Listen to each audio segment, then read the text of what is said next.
নবনির্বাচিত এমপি আমাদের স্কুলে মনে হয় মাধ্যমিক বিদ্যালয়দের মধ্যে আমাদের স্কুলে প্রথম আসলেন উনি। আমি খুবই ভাগ্যবান এবং আমি খুবই গর্বিত বোধ করছি নিজেকে যে স্যার আমার বিদ্যালয়ে আসছেন। উনি একজন শিক্ষাবান্ধব মানুষ, উনি একজন শিক্ষক মানুষ। শিক্ষা সম্পর্কে বেশি কিছু বলার ওনার কাছে নাই। আমরা শুধু চাতকের মতো চেয়ে থাকবো না, তার কাছে দাবি জানাবো যে বিদ্যালয় শিক্ষার মান যাতে উপজেলায় কুচুরিছানাটায় উপজেলায় শিক্ষার মান সহ অবকাঠামোগত যে উন্নয়নগুলো আছে আপনার সদিচ্ছা আছে, আপনি করতে পারবেন, এই আশাবাদটুকু আপনার কাছে রাখবেন।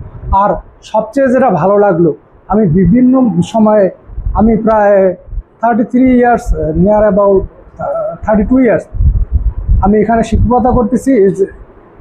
অনেক এমপি মহোদয় আমাদের বিদ্যালয়ে আসছেন, অনেক প্রোটোকল, অনেক পুলিশ আর্মি এসব আগের দিন থেকে কি করা, আমাদের স্যারের কিন্তু তা নাই। আমার খুব ভালো লাগছে, এত সহজ সরল একজন মানুষকে আমরা নির্বাচিত করতে পেরেছি।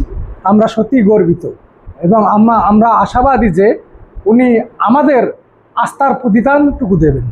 আর বেশি আপনাদের সকল দাবি দেওয়ার পূরণের জন্য, জাতির এলাকার উন্নয়নের জন্য আমি যথাযথ চেষ্টা করবো ইনশাআল্লাহ।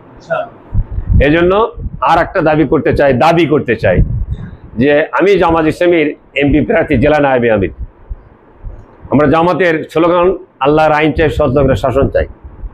আল্লাহর আইন আর সৎ শাসনের স্লোগান দিয়ে এমপি হয়ে যদি জনগণের মাল আত্মসাৎ করে, রাষ্ট্রীয় সম্পদ আত্মসাৎ করি, তাহলে স্লোগানটা মেকি স্লোগান হবে, ঠিক কিনা? এবং জামাত ইসলামী, আমি একজন কলেজ শিক্ষক, কলেজ ছাত্র।